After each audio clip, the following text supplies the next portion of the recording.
di sini ada tabelnya ya, time change start, kemudian depth of the water ya, jadi kedalaman dari airnya. Ini hasil perhitungan ya.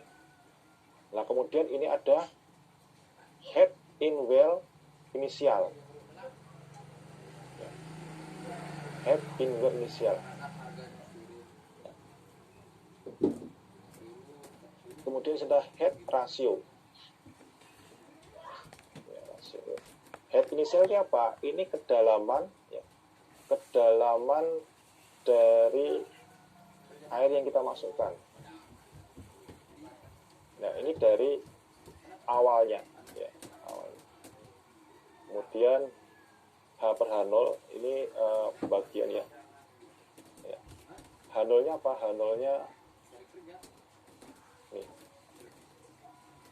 initial displacement.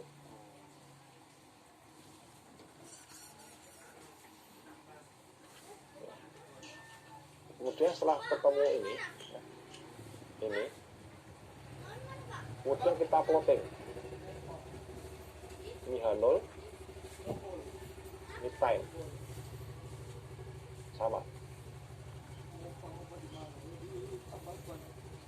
Nah, kemudian di sini ada garis-garis. Nah, sebelum kita masuk ke situ, kita akan mencari dulu HOP. HOP 4P S ya, per U DC kuadrat. Nah, Fs-nya ini apa? Fs-nya ini volume ya, volume dari apa? Misalnya kita pakai sedikit tadi ya. Kemudian dibagi mu ya. Biasanya diameter dari diameter lubang bornya. Kalau misalkan spring sama lubang bor sama ya nggak salah gitu. Sama kan. Ketemu HOP-nya. Nah, setelah ketemu HOP-nya 4,22 feet,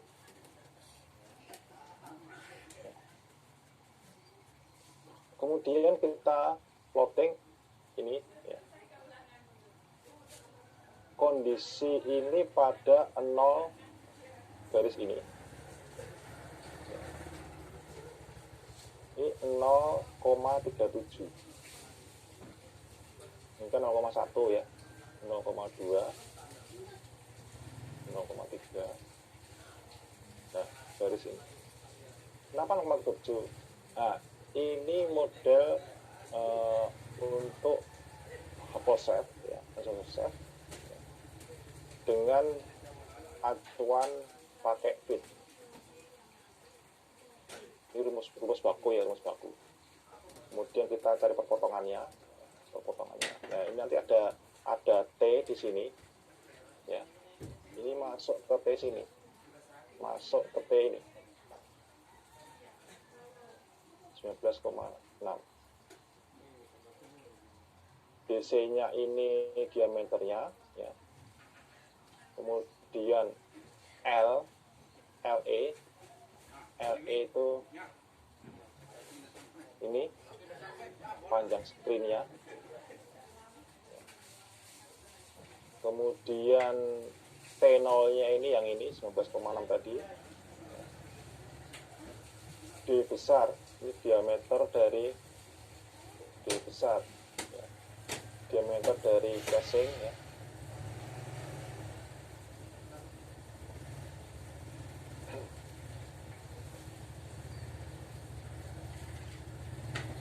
Kemudian kita total ketemunya apa?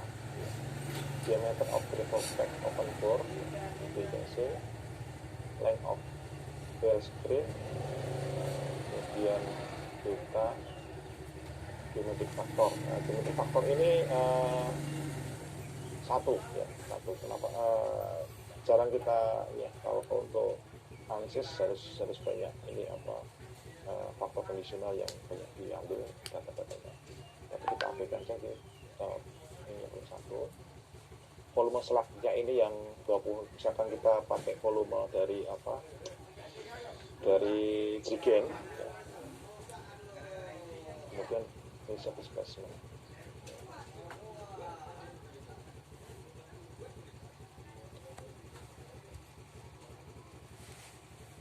sebentar, ini saya munculkan dulu untuk yang model ini ya, gas pumping test,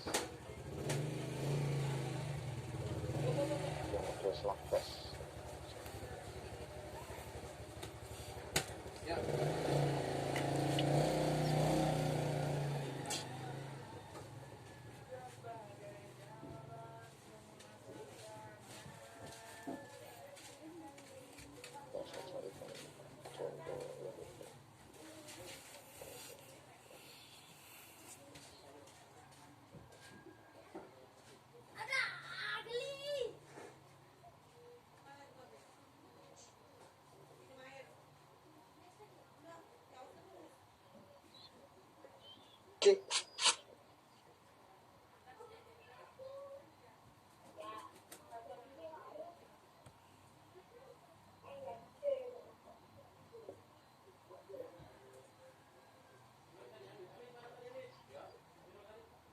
Contoh slug test. Ini contoh slug test ya. Bentar, saya share dulu biar lebih mudah. Slug test.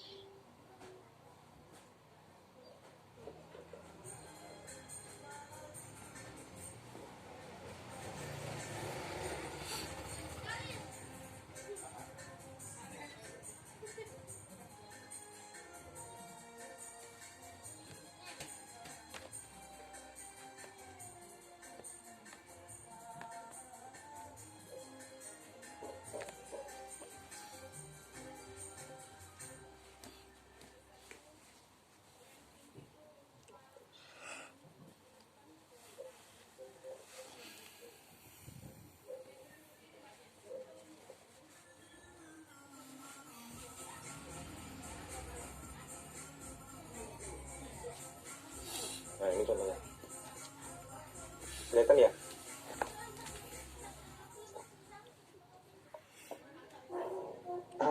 Nah, ini data lapangannya tadi ini. Kelihatan nggak? Halo? Iya Pak, kelihatan Pak. Ini data lapangannya tadi yang apa? Kemudian ini ada apa? Initial depth ya, initial depth. Initial depth ini initial depth to water ya, dikurangi C 20 kurang ini. Jadi initial depth to water ini inisial awal ya, awal sebelum ini apakah sebelum kita starting, sebelum kita mulai masukkan air dalam lubang itu, kita cek dulu kedalamannya ya, inisial depth. Kemudian ini kita hitung ya, untuk head in well ya, DTW mid initial depth, DTW mid initial depth, terus sampai di sini. Nah, terkadang minus ya, terkadang minus. Jadi terkadang itu kedalaman awal ya, kemudian hasil dari slug test, slug diisi, terkadang dia malah minus. Seperti disentor itu ya, seperti air disentor. Jadi lubangnya itu seperti disentor, akhirnya dia bisa turun. Sering kejadian seperti ini ya, seperti ini. Ini airnya malah turun, tapi itu nggak apa-apa. Jadi sebagai data input masalah. Kemudian ingat rasio ya. Jadi 422 ini kan predictive initial displacement. Nah, prediksi initial displacement dari mana ya? Ini dari prediksi aja, prediksi kira-kira perubahannya biasanya diambil di atas ini ya, dari perhitungan. Ini. Displacement. Jadi 4P tadi ya. Kemudian per periode kuadrat kemudian 4,22 ini inisial displacement. Ini 4,22, kemudian yang head tinggal masih kurangi ketemu. Kemudian ini H minus H0 ini kita plotkan ya, sama yang ini Jadi ini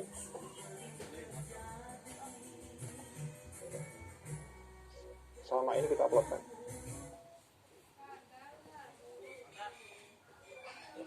Untuk yang T-nya sumbu X ya, H per H0 sumbu Y.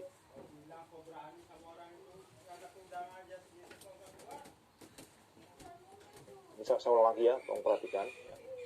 Data di lapangan itu yang ada itu nomor ini ya. T ini sama ini fit ya. Yang ada hanya ini, data lapangan hanya ini yang ada ya. Nah kemudian kita mau mencari data H, menghitung bukan mencari, menghitung data H sama H per H0. H didapat dari mana? H didapat dari ya, DTW ini minus initial depth. Initial depth itu ini ya, jadi 65 ini saya cek. Jadi initial depth ini kedalaman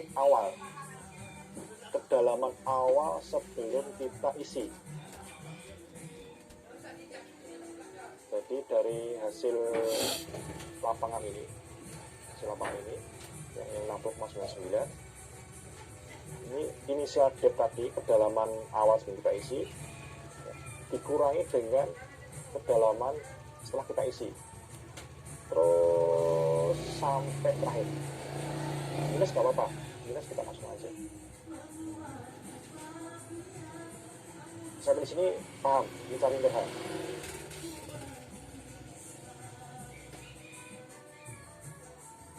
Itu pertanyaan? Nggak paham. Kemudian kita mencari H per H0. Nah, sebelum kita mencari H per H0, kita cari dulu ya H0, HOP atau H0. Ini calculate initial displacement ini dengan rumus.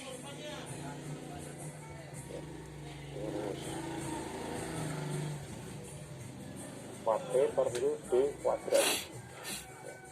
P ini apa, volume airnya ya. U-nya, D-nya ini diameter springnya. Jadi bisa kita kira-kira ya, dengan volume misalkan jerigen 20 liter ya, 20 liter itu berapa sih ketinggian yang bisa dicapai ya, ketinggian dalam lubang bor itu yang dicapai dengan memasukkan air 20 liter. Itu namanya displacement tadi.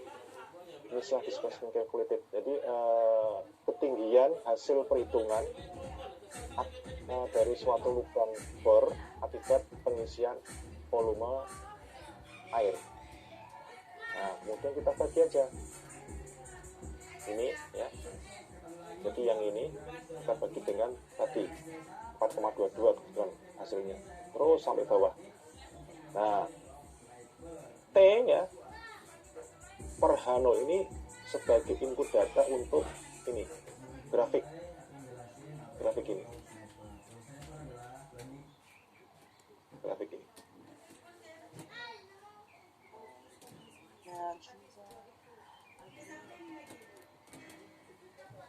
Ada pertanyaan sampai sini? Oh iya ini. Enggak ya, baik. Kemudian setelah itu ya kita buat ini titik-titik ini merupakan garis batas 0,37 untuk H per H0. Kenapa 0,37? Nah itu sudah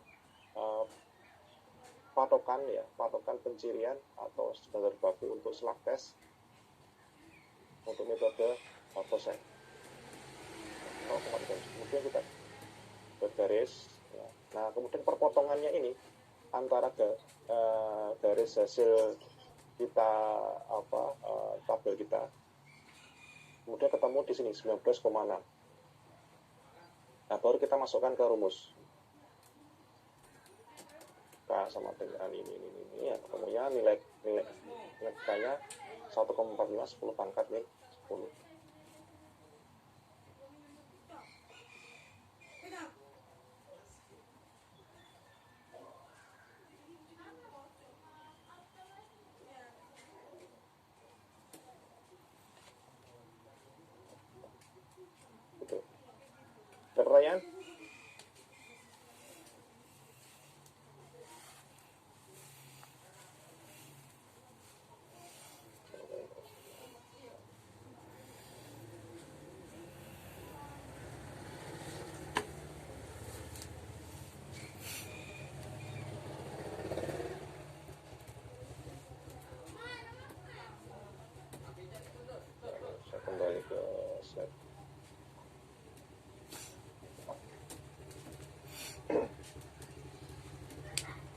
rapotkan ya, ini nomor ke-7 yang ketemunya, kita masukkan semua nilai-nilainya.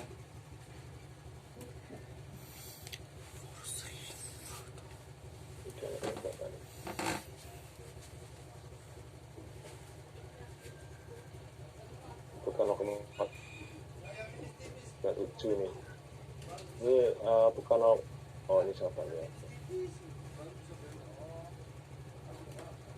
Ini bukan 0,37 ya, coba dicek lagi ya, ini 0,5.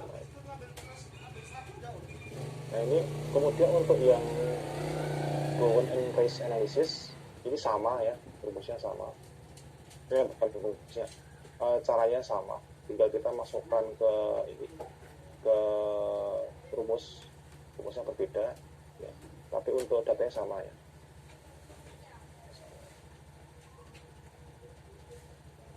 Sampai bisa pertanyaan?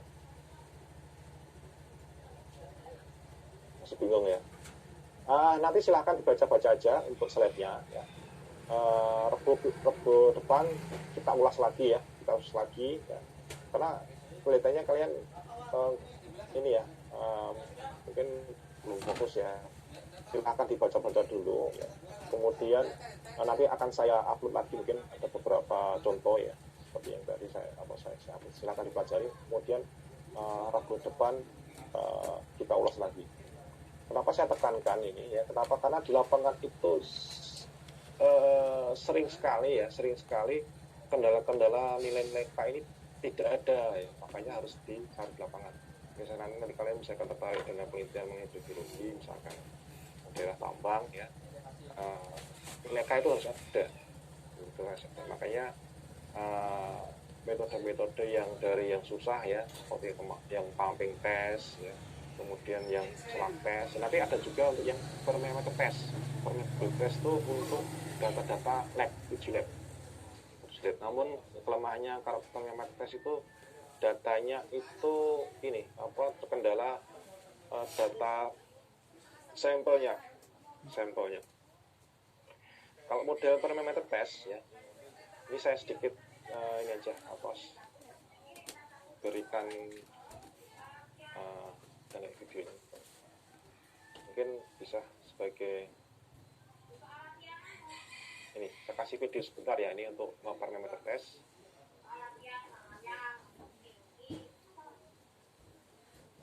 Ini yang biasanya dilakukan di lapangan, namun ada banyak ini ya, banyak kelemahannya ya. Karena material yang kita pakai itu harus sesuai dengan kondisi lapangan, agak susah gitu.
Nah ini contoh parameter test yang ada di yang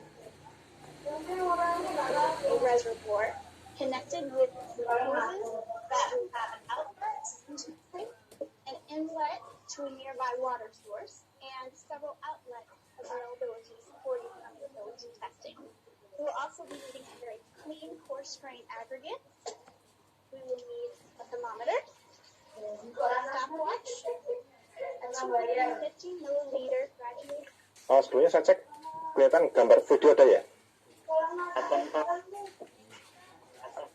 diperlukan ya. Water. We will need some wire mesh discs and some porous stone. Nah, ini per tesnya ini. Per milimeter yang digunakan untuk penelitian lab. A regular ruler and inches. And we will also need coarse grained soil for removal and the first thing that we are going to do is prepare our soil sample in hand.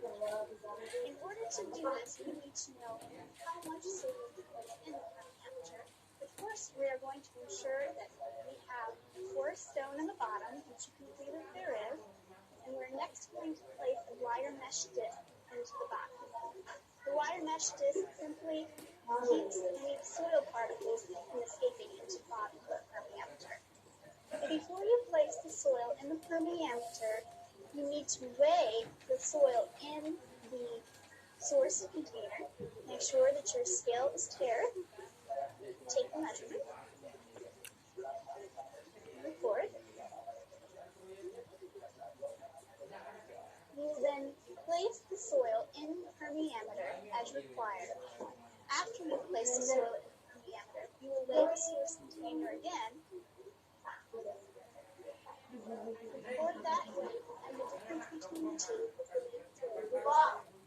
In order to determine how much soil we are going to need, we are going to use the Vermeer caliper in order to measure the inner diameter of the permeameter. From this reading, you can see that it's approximately 2.5 inches in diameter.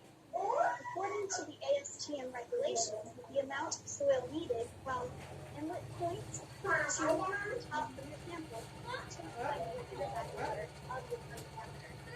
So we are going to need 5 inches from the center point up to the top of our sample.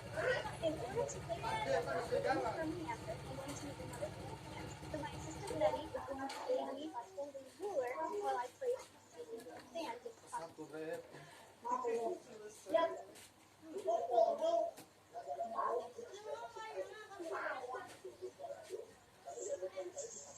Ini material dimasukkan ya, tanah. Kalau misalkan batuan bisa ya sesuai dengan diameternya, bisa kita masukkan, tapi ukurannya harus sesuai dengan per meter tesnya.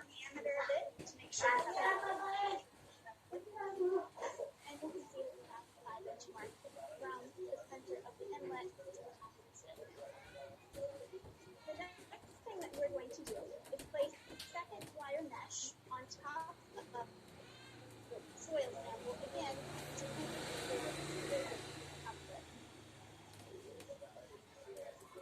there we're going to place some stone aggregates on top, and this is simply to weigh down sample. Water can flow freely through this, so as far as sample is concerned, this is nothing but air. We are simply weighing down soil so we won't have any upflows from it. The next thing that we are going to do is we are going to hook the sample to the water setup. The water source is connected to a faucet. The faucet runs into the reservoir. The reservoir has an outlet which will enable constant flow, and the outlet flow is available to the permeameter. We're going to need 2 people to perform this. One person to monitor the flow of water into the reservoir, and Betty is going to begin and start this one for us. Ikan. Hose so that water flow into the system.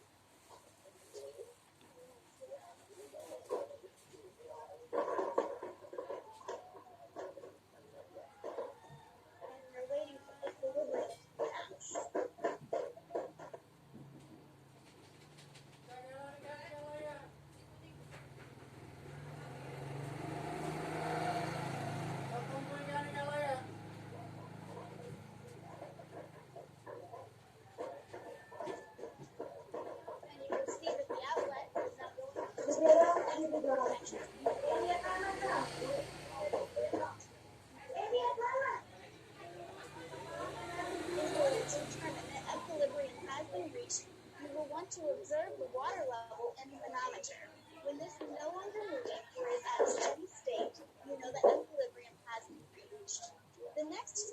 to measure the difference in total head. This is measured from the difference between the top of the water level in the permeameter and the water level in the manometer. A simple ruler can be Nah, used ini to determine. perbedaan ketinggian headnya. Once you have determined and reported the difference in total head, you are going to measure here how long it takes to fill one graduated cylinder, 250 milliliters, with cold water. So you need a stopwatch and a spoon. When the person places this under, you're going to immediately press start.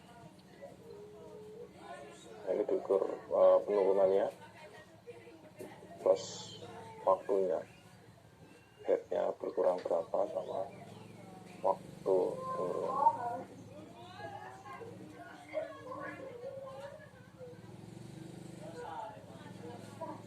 The water has now reached 250 milliliters. You will record that time and repeat the sequence 3 times. Average will then be taken to using your calculations. The next step, every time you measure the water timing, is to measure the temperature of the water in the cylinder and to record this as well. There will be a temperature correction within the calculations to take into account. Once you have successfully completed your measurements for time, you have accumulated enough data to perform your calculations. You may now disassemble your equipment and the test is complete. Ya, itu sedikit ini ya untuk parameter tes.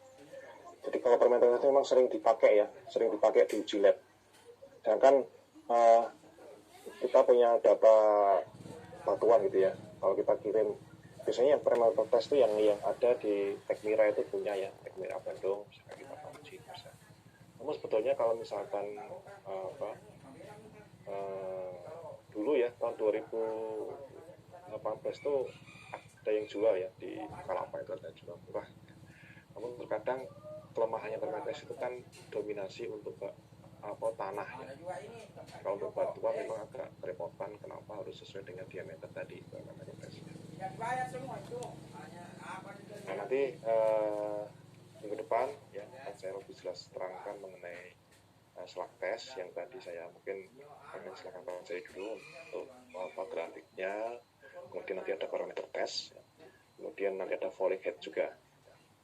Kalau untuk yang packer mungkin sekilas saja karena itu sebagai yang jelas kondisi-kondisi lapangan yang misalkan akan kita temui dalam penelitian ya, kemudian metode apa yang cocok untuk pencarian nilai karakteristik akuifer ya KTS itu bisa kalian mengerti ya, sehingga misalkan kondisionalnya misalkan harus pakai slug test ya, kita bisa bagaimana cara metode penelitiannya, bagaimana hasilnya. Kalau misalkan bisa dengan pumping test, bagaimana metodenya, bagaimana caranya, itu bisa kalian pahami dan mengerti.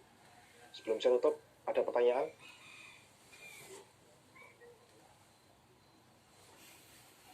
Ada. Saya mau memprint screen ya untuk kehadiran satu ini. Ya. Nah, tolong dibuka videonya yang masih tertutup. Untuk yang lembar pertama.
untuk jadwal Sabtu tetap atau ada perubahan?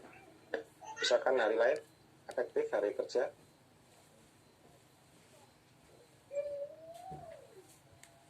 Mau minggu depan seperti hari ini atau ada perubahan? Nanti kalau misalkan ada perubahan pagi ya, kalau misalkan ada, kalau nggak ada ya kita Sabtu ya. Untuk absen kemarin sudah ya, kita absen semua ya. Sudah Pak. Sudah Pak. Sudah Pak. Baik, saya tutup ya. Silahkan nanti untuk baca-baca untuk yang swab test ya, besok kita akan lebih pada lagi ya, kemudian sama parameter tes yang lebih jalan. Baik, terima kasih atas kehadiran semua ya. Jaga kesehatan ya. Kondisi jangan lupa protokol kesehatan selalu dilakukan. Baik, saya mengambil lebih Wassalamualaikum warahmatullahi wabarakatuh. Waalaikumsalam warahmatullahi wabarakatuh. Terima kasih banyak Pak. Terima kasih Pak.